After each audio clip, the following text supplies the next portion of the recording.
നീ എപ്പോഴും ഈ പുസ്തകം വായിച്ചോണ്ടിരുന്നോ? വായിച്ച് നീ എവിടെയെങ്കിലും എത്തുവോ? എടാ പുസ്തകം വായിക്കുന്നത് എന്തിനാണെന്നറിയോ? വളരാനാണോ? അറിവ് കിട്ടാനാണ്. ആ കുഞ്ഞിന് മോശം പറഞ്ഞല്ലോ, അല്ലെങ്കിൽ വളയും. നിന്റെയൊക്കെ പ്രശ്നം എന്താണ്? ഇത് നീ വളഞ്ഞിരിക്കണ്ടല്ലോ ഇങ്ങനെ. പിന്നെ എടാ നീയാണോടാ കുട്ടപ്പൻ ചേട്ടനെയും ഗബ്രീനെ ആശാനെയും പള്ളിയിലേക്ക് പറഞ്ഞിട്ടത്? നീയാന്നാളോ അവിടെ പറഞ്ഞേക്കണേ? അത് നമ്മുടെ കുട്ടപ്പൻ ചേട്ടൻ മറ്റേ ശാലോം എന്ന് പറഞ്ഞിട്ടൊരു തിരുമു കേന്ദ്രം തുടങ്ങിയല്ല, പുതിയതായിട്ട് സ്റ്റാർട്ട് ചെയ്ത് മറ്റേ ധ്യാന കേന്ദ്രം, അവര് തിരുമു കേന്ദ്രം തുടങ്ങി. അപ്പം അതിന്റെ പരസ്യത്തിന്റെ കാര്യമൊക്കെ വന്ന് എന്റെ അടുത്ത് ചോദിച്ചു.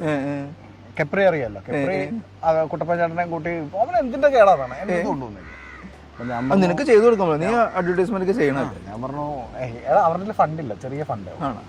അപ്പൊ ഞാൻ പറഞ്ഞു ഒരു കാര്യം നമുക്കൊരു കാര്യം ചെയ്യാം, പള്ളിയിലൊന്ന് വിളിച്ചു പറയിക്കാം. പള്ളിയിലാ ഈ തിരുമേന്ദ്രമൊക്കെ നീ ഒന്ന് പോയിക്കാം. എടാ പണ്ട് ചാവടിയേന്ദ്രവും കല്യാണം മാത്രമേ വിളിച്ചു പറയുള്ളൂ. ഇപ്പൊ അങ്ങനല്ല, ഇപ്പൊ ബ്യൂട്ടി പാർലറും ചായക്കടയുടെ കുർബാന. നീ ഒന്ന് പോയിക്കാം. നീ ഒരു കാര്യം നീ ഒരു കാര്യം വൈകുന്നേരം ഞാൻ നിനക്ക് വാട്സപ്പിൽ ഒരു വീഡിയോ ഇട്ടുതരാം. എന്ത് വീഡിയോ? അച്ഛൻ കുർബാനക്കിടയിൽ പറയുന്നത് നീ നോക്കിക്കോ. അടുത്ത ഞായറാഴ്ച ഇത് കഴിഞ്ഞിട്ട് അച്ഛൻ പറയുന്നത് ഇങ്ങനെയായിരിക്കും: കർത്താവിൽ പ്രിയരെ, നമ്മുടെ സഭാംഗമായ കുട്ടപ്പൻ ചേട്ടൻ.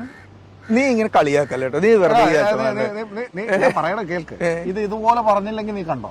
നമ്മുടെ സഭാംഗമായ കുട്ടപ്പൻ ചേട്ടൻ അപ്പുറത്ത് പള്ളിയുടെ കിഴക്ക് വശത്തായി ശലോം എന്നൊരു തിരുമു കേന്ദ്രം തുടങ്ങിയിട്ടുണ്ട്.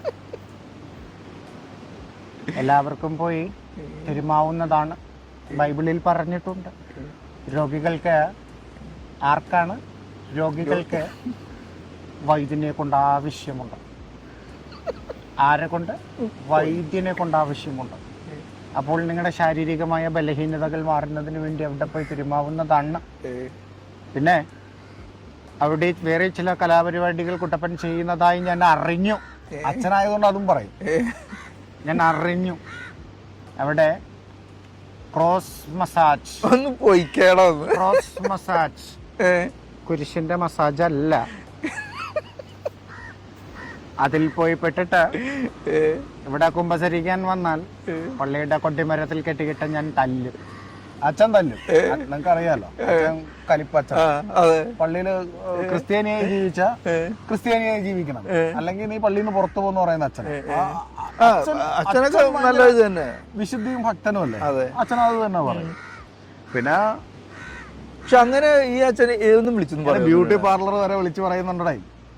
ഞാൻ കണ്ടില്ല. നീ നോക്കിക്കോ, അടുത്ത ആഴ്ച ക്രോസ് മസാജിന്റെ കാര്യം അച്ഛൻ പറഞ്ഞില്ലെങ്കിൽ കാണാം. നീ നോക്കിക്കോ. ഗബ്രി ആശാൻ എല്ലാത്തിലും ഗബ്രി ആശാൻ എല്ലാത്തിനും. അവിടെ മറ്റേ ആ സജീറും സാഹിക്കും എന്താ പണി? അതുങ്ങളാണ് ഈ കുട്ടപ്പൻ ചേട്ടന്റെ കൂടെ കൂടി വയ്ക്കുന്നത്. രണ്ട് അലമ്പ് ടീമുകളും കൂടി ചേർന്ന് വെച്ചിട്ട്. പിന്നെ പറഞ്ഞിട്ട് കാര്യമില്ല കേട്ടോ, മറ്റേ വൈദ്യരടുത്ത് പോയിട്ട് മറ്റേ തിരുമ പഠിച്ചിട്ടുണ്ട്. സാഹിക്കും തിരുമറിയാം, ആശാനും തിരുമറിയാം, അല്ല സജീറിനും തിരുമറിയാം. പഠിച്ചിട്ടുണ്ടോ ശരിക്കും? അവര് പഠിച്ചിട്ടുണ്ട്. അവർക്ക് സർട്ടിഫിക്കറ്റും ഫോട്ടോ ഒക്കെ ഉണ്ടോ? നീ കണ്ടിട്ടുണ്ടോ? ഞാൻ കണ്ടിട്ടുണ്ട്. മറ്റേ ഐഡി കാർഡൊക്കെ. സജീർ പറയുന്ന കേട്ടില്ലേ, എനിക്ക് തിരുമാണ് എന്ന് പറയുന്നത്. എന്ത് തിരുമാൻ ഉണ്ടാ വീട്ടിൽ മറ്റേ ചമ്മന്തി അരക്കുന്നേ കറണ്ട് ഇല്ലാത്തുള്ളൂ. അവൻ അതാണ് തിരുമ്പി കണ്ടിട്ടുള്ളത്. എന്നെ കൊണ്ടൊന്നും പറയരുത്. എന്നിട്ട് മറ്റേ ഇവന്മാരും കൂടി ചേർന്നിട്ടുണ്ട്, ആശാനും കെപ്രിയും കൂടെ ഒരുമിച്ചുണ്ട്. കാരണം എല്ലാത്തിലും കെപ്രി കൂടിയെന്ന് പറഞ്ഞു കഴിഞ്ഞാൽ അവിടെ മറ്റേ ക്രോസ് മസാജ് ഉണ്ട്. പിന്നെ ഇവിടെ നിന്നൊക്കെ കുറച്ച് മറ്റേ നോർത്ത് ഇന്ത്യൻ പിള്ളേരെയും കൊണ്ടുവന്ന് വെച്ചിട്ടുണ്ട്. കെപ്രിയുടെ ഉദ്ദേശം വേറെ.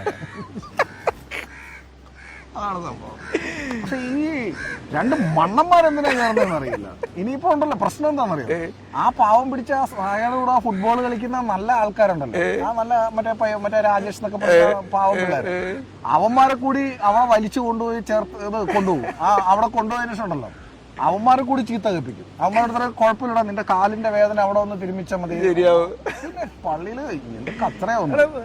പള്ളിയില് വിളിച്ചു പറയും, നീ പേടിക്കണ്ട. കാരണം എന്ന് പറഞ്ഞാല് മറ്റേ പുഴങ്കല്ല് കൊണ്ടുവച്ചിട്ട് നിങ്ങൾ ഇത് ഓർമ്മയുടെ കല്ലാണ്, ഈ കല്ല് ദൈവത്തോട് നിലവിളിക്കും, നിങ്ങൾക്ക് വേണ്ടി മധ്യസ്ഥത ചെയ്യും. കല്ലിന് ഒരു ചെറിയ തുക 5000 രൂപ എന്ന് പറഞ്ഞു വെച്ചിട്ട് നാട്ടുകാരെ കൊള്ളയടിക്കുന്നവന്മാര് സഭയ്ക്കകത്തുള്ളതാണ്. അപ്പോഴാണ് ഇത് അച്ഛൻ വിളിച്ചു പറയുന്നത്. അച്ഛൻ പറയുകയൊക്കെ ചെയ്യും. അച്ഛന് കുറച്ച് അമർഷങ്ങളൊക്കെ ഉണ്ട് കേട്ടോ. നിന്റെ ചായക്കട പൂട്ടിയത് എന്താ? ഒരു മനുഷ്യൻ കയറണ്ടായില്ല, വളരെ നിസ്സാര ആൾക്കാർ ആൾക്കാർ കയറും. ഇനാഗുറേഷന്റെ ഇടവക മൊത്തം വന്നിരുന്നത് പോയതല്ലേ. ഈ വന്ന ആൾക്കാരും കയറില്ല. നമ്മുടെ പള്ളിയിൽ തന്നെ ഒരു മനുഷ്യൻ കയറിയിട്ടില്ല. അച്ഛനത് ഭയങ്കര ദേഷ്യമാണ്. അച്ഛൻ എപ്പോഴും പറയാറുണ്ട്. അച്ഛൻ കഴിഞ്ഞ പ്രാവശ്യം അച്ഛൻ പറഞ്ഞതാണ്, നമ്മുടെ സഭയുണ്ടെങ്കിൽ സഭയിലെ വിശ്വാസികൾക്ക് വരുമാനം ഉണ്ടെങ്കിലേ സഭ നിലനിൽക്കുള്ളൂ, സഭ നിലനിന്നാലേ നമുക്ക് എല്ലാവർക്കും കൂട്ടായ്മകൾ ഉണ്ടാവും എന്നൊക്കെ പറയുന്ന അച്ഛൻ പറയുന്നത് കറക്റ്റ് കാര്യമാണ്. നമ്മൾ മറ്റേ അച്ഛനെ എന്താണ് അത് പറയുമ്പോൾ നമുക്ക് സൂഹിക്കില്ല, നമ്മൾ അച്ഛൻ അത് ചെയ്യുന്നു ഇത് ചെയ്യുന്നു എന്നൊക്കെ പറയും. പക്ഷെ ഒരു പ്രശ്നമുണ്ട്, അച്ഛൻ മന്തി കഴിക്കാനായിട്ട് മജ്ലിസിൽ പോകും. ഞാൻ ചോദിച്ചപ്പോ അച്ഛൻ പറഞ്ഞു അവിടുത്തെ മന്തി നല്ല മന്തിയാണ്. കഷ്ടമാണ് ഇവരുടെ കാര്യം, കേറൂല. കഷ്ടമാണ് ഇവരുടെ കാര്യം.